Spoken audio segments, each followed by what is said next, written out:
Hi, it's Robbie from Southern California. You know, it's only been 2 days since I've done this video, but I'm going to go ahead and show you an update in a couple days because things are changing and it might give you ideas on things I'm doing. Now, these are still just sitting here because I'm not sure where I want to plant them. I got the cucumbers coming up there, that watermelon, and then the lemon balm. I've got to get this in its own pot, a bigger pot someplace else because it is taken off like mad. And look, I don't remember what I put there. There's the watermelon. So we'll see what happens with that. What I really want to show you is down here. Something fizzled out on me. This one, it was a watermelon. I don't know what's growing here. See it? This one didn't make it. That's okay. Let me move this. I've got the cucumbers going, and that's what I really want, and the pepper. This is just an open bottom pot, and I kind of sat it there for now. No, not for any reason other than it in the winter it would create a barrier and protect the plant, but though we're in summer it might give it a little shade. And actually, truthfully, it was in my way because this is where I was working. Now this is the last tote to be set up in here. I'm just looking to make sure that's going to be the last one. Yes, and this has big holes. It's got a big hole. I hope you can see down there. And then I put a stick here so the pot won't move. Now I'm going to fill this up with stuff I use, you know, around here, like soil that came out of other totes. And then I may put a little bit of potting mix on the top. I could start seeds or young plants in there. Now, the same thing in here, big holes on the bottom. It will send its roots into this big 18-gallon tote. I know some of you think it's silly, but let me tell you something. I bring soil over from other places in the yard so I don't have to use a lot of store-bought soil, which could cost me hundreds, if not thousands of dollars. By doing it this way and then putting another pot, you get, number one, it's going to get water. So when I water, let's say my pepper was planted here, that pepper is going to get water directly to its roots. Same thing in here. I would have another pepper plant or whatever I had growing in there. It would get water to its roots. And then as it gets older, the plant, and bigger, it will send its roots on the bottom and it will pick up all the goodies that are in there. As you know, I throw paper in there and all kinds of excess fruits and vegetables and kitchen scraps and all that. And then I top it with soil from around the yard, because that's what I do. I compost in place. There's no digging, there's no moving. Unless I have no place to put it, then I can put it in a tote or a bucket. I've got so many different methods now. Some of them are so easy. I can't believe it, the way I started it. So I don't have to think about it, and it's not a lot of work. But here, the other reason is some of you said you saw earwigs in there, which can chew the tiny plants, and maybe something, I don't know what happened to that one, but let's say something happened to another plant. Well, if I top this with potting mix, you know, store-bought, let's say, or really good checked out soil where there's no real critters that can cause any damage, very rarely do roly-polies and other stuff crawl in here. They don't know. They're not that smart. They go that way, nothing there, they turn. By the time the plant gets bigger, they're good to go, and even if there was something in there, it's not going to matter, and I can direct the plant where I want. This has got a squash already. Look at that. I did hand pollinate that, and it looks like it's going to do good. I wasn't even going to plant that in here, but I did. You knew that. I told you the story. I wasn't thinking in the beginning because this is zucchini. It won't go up. And then I'm going to plant some stuff in those pots that are buried halfway in the ground. See that? So whenever I decide, I can put a cucumber in there, and you go, well, those pots are too small. No, big holes on the bottom. They'll send their roots directly into the ground, and then they'll go up, and I'll just move the stool because it's just hanging there. You know, I had the other stool a lot of you liked, the wide one that my daughter got, but it was too big for in here. We're only 4 foot wide in this dog kennel, and I found out it's much easier to have my little red stool because look how small it is. Square foot, if that. Tomato's doing really good. I want to string that to the wall. Nothing has come up here yet. I'm not even 100% sure that the seeds are good. That's my old Korean melon seeds. And they do need a lot of hot, warm weather to germinate. And this is butternut squash. So nothing yet. So we'll see. Nothing's in here. I didn't plant anything. This was the cup the pepper came out of, and I just stuck it there. See, it's a stick. So I fill this up with water, and it waters that plant. No big deal. Look at this. I've got peppers growing now, multiple peppers. All right, and then over here, oh look, this is supposed to be yellow squash. Oh cool, and then I've got all the cucumbers. I just put the stick here right now to lean the cucumbers to go this way, because look at this. Now the only thing I've got to watch here, and this is important if you're growing inside something and you want your plants to go a certain way, you're directing them, make sure the tip of the plant stays in front, because no joke, they will send their tip through the 1/4 inch wire and you will have to end up cutting it because it will be growing on the outside and it just won't work what I want. So I keep moving them. See how I move them? I just move them over. Okay. And now it will continue to go up. Same thing here. I move this one over because it wanted to go out, and it will go up the vertical wire here. This is fantastic. And the same thing here, I'm watching it. I don't want it to go outside, and it's going up. Look, I've got a good watermelon there. Is that not cool? I hand pollinated this morning. This is a male flower. See, there's no watermelon on the bottom, just a little cap from the flower under there. And then this one, there's the baby watermelon, just like squash. See? So I hand pollinate. I took from here. I've got a little brush that I just keep here, because if I had it in the house, then I got to run in the house. It's like, okay, I got to go get a brush. I got to go do this. I go in the house, end up forgetting and working on something else. So I keep a brush on hand, and that's all I have to do is make sure I get a little bit of that pollen, rub it in there. And I do have hoverflies, and then I keep it here.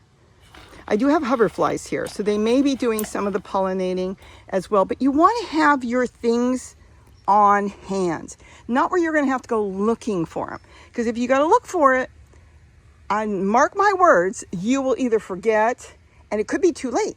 Now with watermelon flowers, they stay open most of the day. Squash flowers will close as soon as it starts to get warm. About 10 o'clock, sometimes earlier, they're done. So you want to get the squash, if you're going to hand pollinate, before 10 o'clock. Earlier the better. But with watermelon, you can do it almost any time, though it's still good to do it early.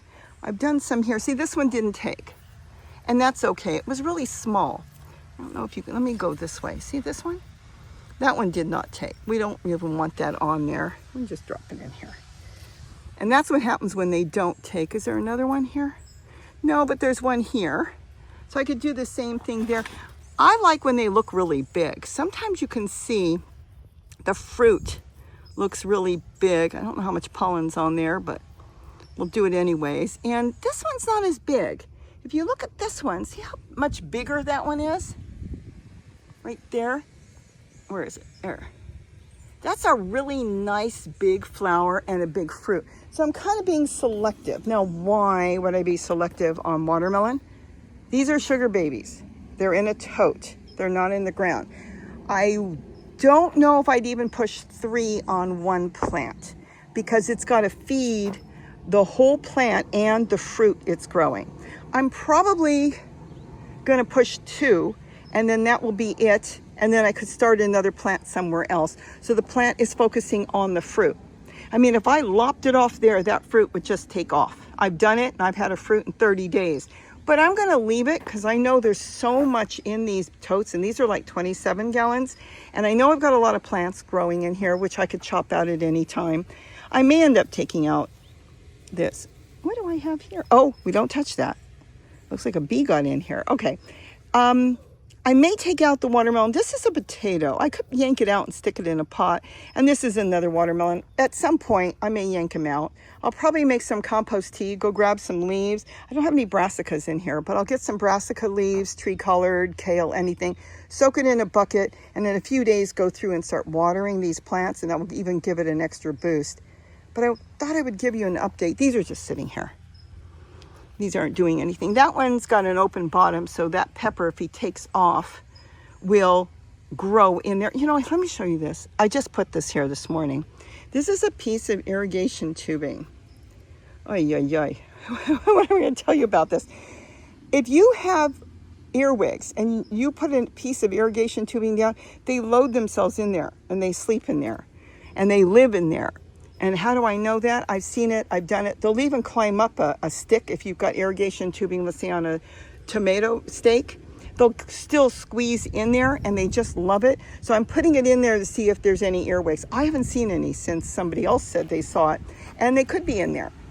The point is, they'll go in there and I can shake them out outside. I carried a piece of tubing to the hardware store recently with Gary. It was the funniest thing. It was in my pocket and I handed it to him because we were checking something. I don't remember what it was, but we were checking something to get another thing to attach to it that would be the right size. And when I handed it to Gary, he was holding it in his hand and an earwig climbed out. And I was carrying it in my pocket the whole time. So he stayed in there for the drive down there until we were at the store. And Gary said, "You've been carrying around an earwig." Great. They pinch. Gary's been pinched by them. So that's what's going on here. I'm really pleased. So excited. I think this is fantastic. I'm actually going to go back and redo my small dog kennel there, because the best way I have found out to do these is give yourself freedom on one side. Now, if you're not dealing with critters, you can plant on the outside and have something go up, but you don't want to shade it too much.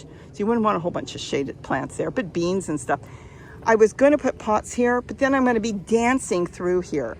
I want to be able to just be able to glide through, check all my plants, have room to walk. We just picked a ton of tomatoes in here this morning too, because Gary's making breakfast, and not have to struggle. That's what I'm going to do. And then I can hang some stuff on the outside, maybe strawberries in pots on the outside, because I'm going to utilize my walls here. And that is basically it. I am so pleased. Look at the shade cloth. Now this shade cloth, Gary told me, I don't remember the percentage, lets in more light. I think this is what he had available, and that one's a little bit darker, cuts out a little bit more. It'll be good because we're going to go into the heat soon, though we have been in the 90s.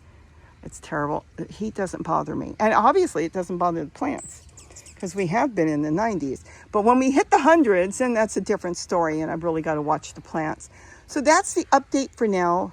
The big tip here is, if you're completely enclosed, and I'm only going to get hoverflies, no bees in here, you want to hand pollinate certain things. I'm going to do my cucumbers when they start.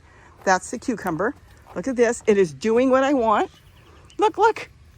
Let's not mess with it. I'm very happy with it. It's already latched on. It's going to go up this wall. See, isn't that beautiful? And then I've got more watermelon trying to come up this. Oh, it's going to go up the, no. You know, I might take that tomato out. That's going to go up, and there's another one coming here. And at some point, I will stop him because it's one big plant, and I'll see how many watermelon I want to throw on that. But it's doing what I want. You want things at your fingertips. If you need a pen in here, if you need labeling plastic strips to write plants down that you're planting, keep it in hand. Put it in a jar, a pen with some strips from food containers you can cut up, and then you can write what plants you're planting where. You want to have your brush here. Here's my brush. Here's my shovel. Here's even my spoon when I'm doing little tiny weeds I'm taking out, or I'm planting some new seeds. You want everything at your fingertips, even water. Though I can bring the hose in here, I have a bucket where I have water and I have my watering can. So I can just dip and water whatever I want and have everything here. The more you have to run around, the more you'll forget. See, I keep things ready to write on. This says Walmart red peppers. It came from that. These are tote lids with painter's tape. You can take sticks from your yard, stick some painter tape on it, and write with a marker what it is. You don't have to buy anything but painter's tape. I use painter's tape for everything. You saw I use it on my irrigation tubing. So that's all there is. And you know, I have a question for you. Have you tried growing in clear containers or light containers? A few of you told me you were having issues. Let me know if you're having issues, because I've got the answer, and I do have the answer. I have the answer, and I've got some ideas on how we can grow in more food containers. And I grow lettuce in the milk containers. These, they're kind of wimpy. We'll talk about that later on, because there's a whole thing on that I want to talk about. So that's it. I'm going to go in. I know Gary's going to be calling soon because he makes tortillas in the morning. I'm trying to back out.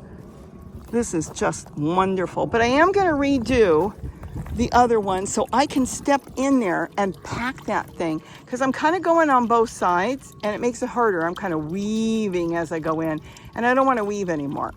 So I'm gonna have that set up with more lettuce, and I'm gonna get rid of the tomatoes in there right now because the tomato plant's done. You can probably see it's full of tomatoes. But if you have it set up the way you can walk through it, I mean, if you wanna weave, that's fine. Then that will be fantastic. Don't put too much. For me, I don't wanna put too much on the outside because it will bring critters. I like it completely open. I don't even have squirrels looking at it. No rats looking at it. And this has been wonderful. They can't get in because of the 1/4-inch wire, but why try to entice them in? Just make it where they're not interested. So that's it. I'm gonna go have breakfast. Ask your questions. I absolutely love this. They had a big sale when I put it up 2 days ago, and I posted it, and I think a lot of you went in and grabbed it. We were gonna grab a couple more because Gary's setting that one up, and he wanted to set some up, and now the sale looks like it's ended. Keep an eye out because sometimes they are under $200 each, and they are just fantastic. This is gonna last forever. This is not something you buy like a metal raised bed that rusts out in 5 years, or a tote that also, I have some that are 9 years old. This is gonna last forever until you decide you don't want it and get rid of it, because this is metal and this is fantastic. So I'm reading your questions. I'm trying to go through and answer the best I can, and I will continue to do so. And it's getting warm. Boy, it's still early morning and the sun is beating down. I'm gonna go get breakfast and then I'm gonna go back to work. So with that, have a wonderful day. Look at all the butterflies. We got monarchs everywhere, hundreds of them. And don't forget to eat what you grow. Bye-bye. And we're already eating out of here. Like I said, we had a bunch of tomatoes this morning. I wonder if I should waste my time and put parsley in here. I don't know if it's celery. We'll see.